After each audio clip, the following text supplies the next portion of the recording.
Hello everyone, welcome back to our channel RPP Education and you are watching my English class with Payal ma'am. তো আজকেরও তোমাদের SLST PT এবং টেটের জন্য যে class সেই ক্লাসের 9 নম্বর practice set আজকে। তো 9 নম্বর প্র্যাকটিস সেট অলরেডি আমরা ওভার 35টা ক্লাস বা তারও বেশি বলতে পারো করে ফেলেছি মানে অলরেডি। তো এই জন্য মানে 35টা 40টার উপরে ক্লাস আমাদের হয়ে গেছে। তো এই যে আজকের ক্লাসটা এই ক্লাসটা আমাদের কিন্তু খুব ইম্পর্টেন্ট আপকামিং যে কোনো এক্সামের জন্য। প্রত্যেকদিন সন্ধ্যে 6টায় আমাদের এই ক্লাসটা হয়, তো প্রত্যেকে দেখবে, পুরোটা দেখবে এবং ভালো লাগলে একটা লাইক এবং শেয়ার করে দেবে। তো চলো আগের দিনের যে হোম টাস্কটা ছিল সেটার আনসারটা দিয়ে স্টার্ট করছি আজকের সেশনটা। এটা ছিল একটা fill in the blanks with proper word. There is also a chance of dash rivalries within the Communist Party flaring up as Mr. Z's policies take a hit. তো Mr. Z here is a person. তো এখানে বলা হচ্ছে যে communist পার্টির মধ্যে পারস্পরিক একটা প্রতিদ্বন্দ্বিতার সম্ভাবনা রয়েছে, কারণ মিস্টার জি এর যে পলিসি বা নীতি সেগুলো কিন্তু অলরেডি একটা হিট এনেছে বা একটা আঘাত এনেছে। এখানে 4টে যে অপশন ছিল আমি প্রত্যেকটা অপশনের মানে লিখে দেওয়াটা পসিবল না, আমি বলে দিচ্ছি, কারণ লিখতে গেলে অনেকটা বড় হয়ে যাবে ভিডিওটা। যেগুলো খুবই প্রয়োজনীয় আমি লিখে দিচ্ছি, যেরকম ধরো গ্লিমারিং। গ্লিমারিং মানে হচ্ছে একটা ঝলক, তো এটা আমি লিখে দিলাম, এটা হচ্ছে ঝলক। গ্যারিউলাস মানে হচ্ছে বাচাল, অর্থাৎ যে ভীষণ কথা বলে, কাইন্ড অফ টকেটিভ। ইন্টারনেসাইন মানে হচ্ছে মারাত্মক, ইন্টারনেসাইন মানে মারাত্মক, এবং ইন্ডিপেন্ডেন্ট মানে তোমরা প্রত্যেকেই জানো সেটা হচ্ছে স্বাধীন। তো এখানে যেটা আনসার হবে সেটা হয়ে যাচ্ছে ইন্টারনেসাইন। দেখো আমি লিখে দিয়েছি, ইন্টারনেসাইন হচ্ছে relating to conflict within a group that is deadly, অর্থাৎ মারাত্মক। Okay, so there is also a chance of internecine rivalries, অর্থাৎ মারাত্মক প্রতিদ্বন্দ্বিতা। তো এটাই ছিল আমাদের আনসারটা। এবার আজকের ফার্স্ট কোয়েশ্চেন দেখো, I had the dash experience, I had the dash experience of sitting next to over talkative passenger on my flight from Brussels. Brussels থেকে আমার ফ্লাইটে আসার সময় একজন ভীষণ কথাবার্তা বলে এরকম বা ভীষণ টকেটিভ একটা প্যাসেঞ্জারের পাশে বসে থাকার একটা অপ্রীতিকর বা একটা ভয়ঙ্কর বা একটা কি বলতে পারো, মানে যেরকম ধরো একটা খুবই জ্বালাতন কর একটা অভিজ্ঞতা হয়েছে। তো দেখো এখানে যে আমি এই ওয়ার্ডটা বললাম, যেটা বললাম কি অপ্রীতিকর বা ভীষণই জ্বালাতন কর বা পীড়াদায়ক ব্যাপারটা বলতে পারো, তো এইটার আনসার যেটা হয়ে যাবে সেটা হয়ে যাচ্ছে অপশন সি, গ্যালিং। অপ্রীতিকর এক্সপিরিয়েন্স হচ্ছে এখানে গ্যালিং এক্সপিরিয়েন্স। বাকিগুলো কেন হবে না? বাকিগুলোর মধ্যে প্রথমে রয়েছে স্যাটিসফ্যাক্টরি মানে সন্তুষ্টিজনক, কমেন্ডেবল মানে হচ্ছে প্রশংসনীয় বা যাকে বলতে পারো প্রেইজেবল বা প্রেইজ ওয়ার্দি, এই ধরনের মানে হচ্ছে কমেন্ডেবল, এবং অ্যাকসেপ্টেবল মানে যেটা অ্যাকসেপ্ট করা যায় বা গ্রহণযোগ্য। তো গ্যালিং এর অর্থ হবে অপ্রীতিকর, তো এটাই হবে আনসার। নেক্সট কোয়েশ্চেন দেখো, question number 2। After making dash remarks to the president, প্রেসিডেন্টের উপরে একটা ড্যাশ রিমার্ক তৈরি করার জন্য একটা ড্যাশ মন্তব্য তৈরি করার পর দ্য রিপোর্টার অর্থাৎ যে প্রতিবেদক ছিল তাকে was not invited to return, অর্থাৎ তাকে আর রিটার্ন করার আমন্ত্রণ বা তাকে আর আলাদাভাবে ডাকার যে আমন্ত্রণ সেটা করা হয়নি to the white house press room, অর্থাৎ হোয়াইট হাউসের প্রেস রুমে। তো কি বলা হচ্ছে, রাষ্ট্রপতির প্রতি ড্যাশ মন্তব্য করার পর প্রতিবেদক হোয়াইট হাউসের প্রেস রুমে ফিরে আসার আমন্ত্রণ জানানো হয়নি। তো দেখো রয়েছে অপশন এ তে হসপিটেবল। হসপিটেবল মানে হচ্ছে আতিথেয়তা বা আতিথেয়, অর্থাৎ অতিথির সেবা বা অতিথির সেবা পরায়ণকে বলা হয় আতিথেয়। ইটিনারেন্ট যেটা রয়েছে, ইটিনারেন্ট কথাটার অর্থ হচ্ছে ভ্রমণকারী বা ভ্রমণশীল, ভ্রমণশীল। ওকে, নেক্সট ইজ ইরিভারেন্ট। ইরিভারেন্ট মানে হচ্ছে অসম্মান বা অশ্রদ্ধা, অশ্রদ্ধা বা অসম্মান, এবং লাস্টে রয়েছে শিভালরাস। শিভালরি থেকে এসছে শিভালরাস, শিভালরাস মানে কিন্তু সাহসী। তো এখানে যে আনসারটা হয়ে যাবে সেটা হয়ে যাচ্ছে ইরিভারেন্ট অর্থাৎ অসম্মানজনক মন্তব্য, অর্থাৎ একটা অসম্মানজনক মন্তব্য করার পর তাকে আর হোয়াইট হাউসের প্রেস রুমে ঢুকতে দেওয়ার অনুমতি দেওয়া হয়নি। Next question, question number 3, with her dash eyesight, কিরকম আইসাইটের কথা বলা হচ্ছে, কেমন দৃষ্টির কথা বলা হচ্ছে, যে ক্রিস্টিনা স্পটেড, কি স্পট করেছে বা কি দেখেছে, a trio of deer মানে তিনটে হরিণের একটা TRAU on the hill side, পাহাড়ের ধারে, and she reduced the speed of her car, and সে কি করলো, তার গাড়ির গতি কমিয়ে দেয়। তো দেখো ইনফেরিয়র রয়েছে, কিন, ইমপ্রেশনেবল এবং ডাকটাইল। তো ইনফেরিয়র কথার অর্থ নিকৃষ্ট, প্রত্যেকে পজ করে একটু না মানেগুলো লিখে নেওয়ার চেষ্টা করবে। ইনফেরিয়র হচ্ছে নিকৃষ্ট বা কম বা ন্যূনতম। কিন কথাটার যে অর্থ এখানে কিন বলতে এখানে যেটা বোঝানো হচ্ছে সেটা হয়ে যাচ্ছে প্রখর, প্রখর দৃষ্টি। তো আনসার কিন্তু এটাই আমাদের হয়ে যাবে, সেটা হয়ে যাচ্ছে অপশন বি, কিন আইসাইট। ইমপ্রেশনেবল বা ইমপ্রেশনেবল যেটা, সেটা কিন্তু প্রভাবশালী বা সংবেদনশীল বা অনুভূতি প্রবণ। এবং ডাকটাইলের মানে অনেকেই জানো, ডাকটাইল মানে কিন্তু নমনীয় বা ফ্লেক্সিবল। নেক্সট কোয়েশ্চেন 4, একটা ফ্রেজাল ভার্বের উপরে, the chairman is ill and we will have to dash the meeting for a few days. 5 seconds টাইমের মধ্যে আনসার গুলো করার চেষ্টা করো, প্রত্যেককে ভুল হোক ঠিক হোক যাই হোক, আনসার গুলো কিন্তু লাইভ চ্যাটে যারাই দেখছো একজনও যদি দেখো তার সেই কিন্তু আনসারটা লিখে পাঠাও। চেয়ারম্যান অসুস্থ এবং তাই জন্য আমাদের মিটিংটাকে কয়েকদিনের জন্য বরখাস্ত করতে হবে। এই যে বললাম বরখাস্ত করা, তাহলে কি হয়ে যাবে বরখাস্ত করা ইংলিশ এখানে? প্রত্যেকেই জানো ফ্রেজাল ভার্বগুলোর মানে, আবার বলে দিচ্ছি। পুট অন মানে পরিধান করা বা পরা। পুট অফ, দেখো এখানে ও এফ অফ রয়েছে, অ্যাকচুয়ালি পুট অফ বলে কোনো রকম ফ্রেজাল ভার্ব হয় না, বাট এটার মানে কিন্তু কোনো কিছু উত্তর না দেওয়াকে পুট অফ অনেকে বলে থাকে। পুট অ্যাওয়ে মানে হচ্ছে কোনো কিছু দূরে সরিয়ে রাখা বা দূরে রাখা বা পরিত্যাগ করা, এবং পুট অফ যেটা সেটার মানে কিন্তু বরখাস্ত করা। আবার পুট অফ মানে আরেকটাও হয়, সেটা হচ্ছে কোনো কিছু ফেলে দেওয়া, স্পেশালি কোনো ড্রেস বা ক্লোথস এর কথা বলা হয়, সেটাও কিন্তু হতে পারে। Next question 5, he told me that he dash watching the movie. সে আমাকে বলেছিল, এখানে দেখো এটা কিন্তু সিম্পল পাস্টে রয়েছে এবং এর পরে যেটা এখানে আইএনজি মানে যোগ করা হয়েছে, ওয়াচিং দ্য মুভি। এর আগে কি করব, is finished, was finished, had finished, not finished. তো here the answer will be option C, had finished. He told me that he had finished watching the movie. তো এখানে আমাদের past perfect continuous tense use হয়েছে, he had finished watching the movie. 6 number প্রশ্ন, the cat and the dog have a dash enemy in the rat, অর্থাৎ cat এবং ডগের কিন্তু একটা ড্যাশ এনিমি, সেটা হচ্ছে র্যাট। কি enemy? Same enemy, common enemy, mutual নাকি সিমিলার?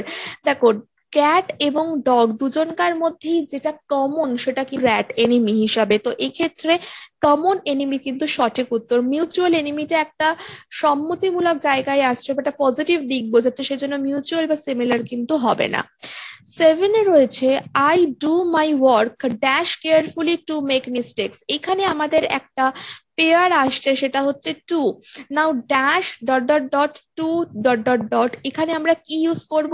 সো এর সঙ্গে দ্যাট যায়, ভেরি হবে না, মোর হবে না, আনসার হয়ে যাবে too carefully to make mistakes. অর্থাৎ আমরা জানি পেয়ারটা হচ্ছে টি ডাবল ও, তার মানে আমি আমার কাজ খুবই কেয়ারফুলি করি যাতে মিস্টেক্স না হয়।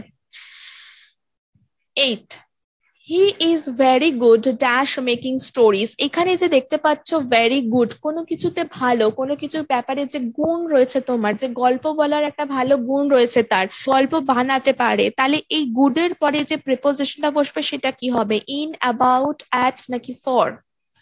হি ইজ ভেরি গুড, অনেকে ইন করবে অনেকে অ্যাট করবে, তো আনসারটা হয়ে যাবে কিন্তু at. He is very good at making stories. প্রত্যেকে মনে রাখবে, খুব ইম্পর্টেন্ট কোয়েশ্চেন। এবারে চলো আমরা কিছু অ্যান্টোনিম সিনোনিম করব। প্রত্যেকটা ভোকাবুলারি পার্ট আমাদের প্রত্যেকদিন থাকাটা খুব প্রয়োজনীয়, কারণ ভোকাবুলারি ছাড়া কোনো কম্পিটিটিভ এক্সাম কিন্তু ক্র্যাক করা সম্ভব নয়। অ্যান্টোনিম অফ প্লজিবল, প্লজিবল মানে কি? এটা কিন্তু পসিবল নয়, প্লজিবল। অর্থাৎ প্লজিবল অর্থাৎ হচ্ছে বিশ্বাসযোগ্য, যেটা বিশ্বাস করা যায়।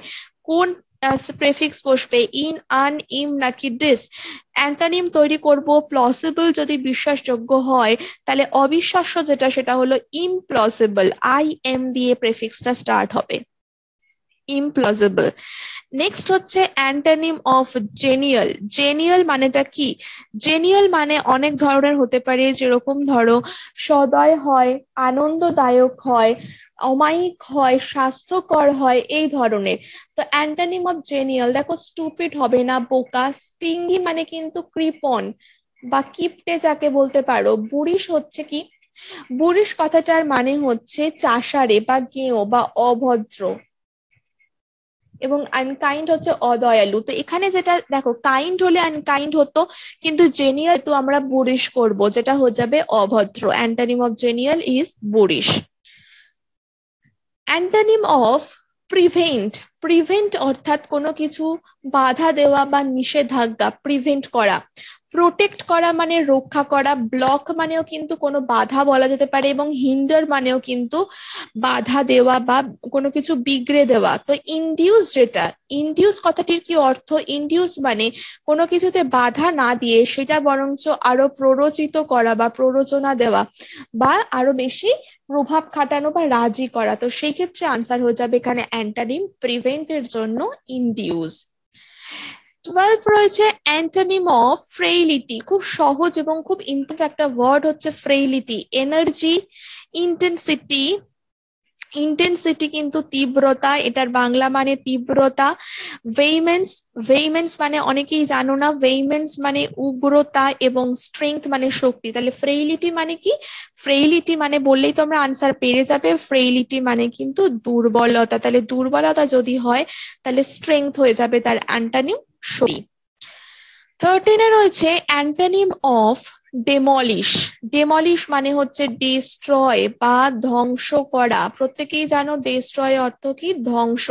তাহলে আনসার কি হবে? শিফট না বিল্ড, তৈরি করার, রিপিট মানে পুনরাবৃত্তি, হাইট মানে লোকানো। খুবই সহজ, যদি কিছু ধ্বংস করা হয় তার উল্টোটা বিল্ড করা বা তৈরি করা। 14 আমরা একটা এরার কারেকশন রেখেছি। তো দেখো কোথায় ভুলটা রয়েছে বা আদৌ ভুল রয়েছে কিনা। Ram was senior to Shyam in college নাকি নো এরার? খুব ইম্পর্টেন্ট। দেখো, Ram was senior to collar Shyam, আমরা জানি সিনিয়রের পরে সবসময় টু বসে। কিছু কিছু জিনিস এরকম senior, junior, prior, inferior, superior ইত্যাদি যে ওয়ার্ড গুলো তারপরে দেন বসে না। যদি দেন থাকতো তাহলে এটা রং হতো, অর্থাৎ এই সেন্টেন্সে কোনো ভুল নেই, নো এরর। নেক্সট রয়েছে 15, supposing if it rains what shall we do. যদি বৃষ্টি হয় আমরা কি করব। দেখো এই সেন্টেন্সটাতে যদি দেখো ভালোভাবে, এরারটা কিন্তু খুব সহজেই তোমরা খুঁজে পাবে। প্রথম যেটা রয়েছে সাপোজিং, আবার রয়েছে ইফ। যদি সাপোজিং হয় তাহলে তো এটা ধরে নেওয়ার ব্যাপার, বা যদি, তাহলে আবার ইফ এর প্রয়োজন নেই। আর যদি ইফ হয় তাহলে সাপোজিং এর প্রয়োজন নেই। তাহলে সাপোজিংটা এখানে মানে সুপিরিয়র বা বলতে পারো সুপারফ্লুয়াস, এখানে সেই অর্থে কিন্তু সাপোজিংটা ভুল। If it rains what shall we do হবে সঠিক আনসার। 16 আর একটা এরার কারেকশন, দেখো কি বলছে। It was him who came running into the classroom. এটা সে যে ক্লাসরুমে দৌড়ে এসেছিল। কোন পার্টে ভুল বলে দিচ্ছি, এখানে সাবজেক্টিভ এবং অবজেক্টিভ মুডের উপরে ভুলটা রয়েছে। তো দেখো একদমই ঠিক, যারা ধরেছো বুঝতে পেরেছো, সেটা হচ্ছে এইটা, হিম এখানে হবে না। ইট ওয়াজ হি, এখানে কিন্তু আমরা সাবজেক্টিভ প্রোনাউন ইউজ করব। তাহলে সরি, এখানে সি হবে না, এই যে এখানে, আচ্ছা আচ্ছা সরি, এখানে হিমই হবে, আমি ভুল বললাম, এখানে হিম হবে। রাইট আনসার হচ্ছে হিম, কারণ আমি এটা ক্রস করে দিচ্ছি, হিম হবে। ভুলটা সি তেই রয়েছে, অ্যাকচুয়ালি এটা ইনটু হবে না। কি হবে বলতো? It was him who came running in the classroom, not into. যদি এন্টার থাকতো, এন্টারের পরে কিন্তু আমরা ইনটু ইউজ করতে পারতাম। তো এখানে কিন্তু সিটাই সঠিক উত্তর, my fault. This is not, he হবে না, এখানে হিমই হবে, এটা কোনো ভুল নেই। ভুলটা এখানে ইনটু দ্য ক্লাসরুম হবে না, it was him who came running in the classroom, ক্লাসরুমের মধ্যে এলো, সেটা সেই ক্ষেত্রে ইন হবে। এখানে প্রিপোজিশনটা ইনটুটাকে অমিট করতে হবে। সো অপশন সি এখানে সঠিক। Next question, 17, the captain along with his team are practicing very hard for the forthcoming match. Captain তার টিমের সঙ্গে ভীষণ কঠোর পরিশ্রম করছে আসন্ন ম্যাচটার জন্য। তো এই পার্টটাতে কোথায় ভুল রয়েছে নিজেরা বোঝার চেষ্টা করো।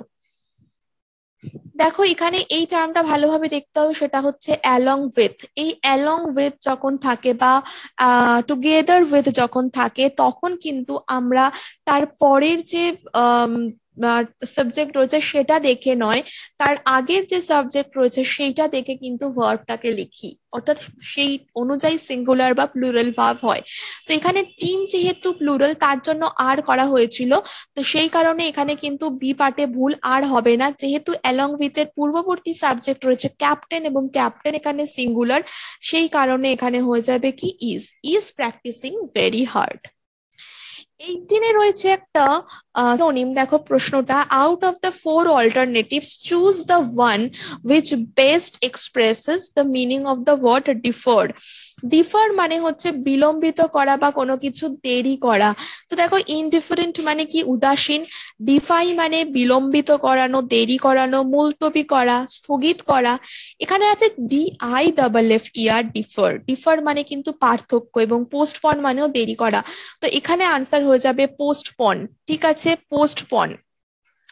আর এখানে আমি এটা বললাম যে ডিফার মানে স্থগিত করানো বা দেরি করানো, আর এই ডিফাই মানে কিন্তু তোমার অস্বীকার করা, এটা হয়ে যাচ্ছে অস্বীকার করা। তো আনসার যেটা হয়ে যাবে সেটা হয়ে যাচ্ছে অপশন ডি, পোস্টপন। নেক্সট 19 নম্বর, ক্যান্সেল। ক্যান্সেলের সিনোনিম কি হয়? ক্যান্সেল মানে বাতিল করা, অ্যাবলিশ, অ্যাপ্রুভ মানে অনুমোদন, অ্যালাউ কি অনুমতি, এবং ব্রেক মানে ভেঙে দেওয়া। তো ক্যান্সেল মানে যদি বাতিল করা হয় সেক্ষেত্রে কিন্তু আনসার যেটা হবে সেটা হচ্ছে অ্যাবলিশ। অ্যাবলিশ মানেও লুপ্ত করা বা বাতিল করা, অপশন এ। লাস্ট কোয়েশ্চেন 20-তে, সিনোনিম অফ অ্যাবান্ডন। অ্যাবান্ডন করা কিন্তু মানে হচ্ছে কোনো কিছু ডিসকন্টিনিউ করে দেওয়া, কোনো কিছু বর্জন করা বা ছেড়ে দেওয়া, লেট অফ করে দেওয়াকে বলা হয় অ্যাবান্ডন করা। তো কি হবে? ফোরসেক, তারপরে রয়েছে কিপ, চেরিশ। চেরিশ মানে কি? চেরিশ মানে হচ্ছে লালন পালন করা, সেটা হচ্ছে চেরিশ। এবং এনলার্জ, এনলার্জ মানে প্রত্যেকেই জানো প্রসারিত করা বা বড় করা। তো অ্যাবান্ডনের জন্য ফরসেক হবে সঠিক উত্তর। ফরসেক মানেও কিন্তু পরিত্যাগ করা বা ছেড়ে দেওয়া, বা লিভ যাকে বলা হয়, বা কোয়েট করা যাকে বলতে পারো, ওকে, গিভ আপ করা বলা যেতে পারে। তো এগুলো সবই ফরসেকের সিনোনিম বা অ্যাবান্ডনের সিনোনিম। তো এই ছিল 20টা প্রশ্ন, এবং আজকের হোম টাস্ক রয়েছে সিনোনিম অফ পায়াস, খুব ইম্পর্টেন্ট, বহুবার বহু পরীক্ষাতে এসছে। রিলিজিয়াস, সিম্প্যাথেটিক, অ্যাফ্রিড নাকি ফেইথফুল, 4টে অপশন, প্রত্যেকে আনসারটা দেবে এবং বোঝার চেষ্টা করবে। তো ভালো লাগলে একটা লাইক করে দিও এবং শেয়ার করে দিও নিজেদের বন্ধুদের মধ্যে, এবং প্রত্যেকদিন ক্লাসটাকে দেখতে ভুলো না, তোমাদের জন্যই রাখা। তো ভালো থেকো প্রত্যেকে, সুস্থ থেকো।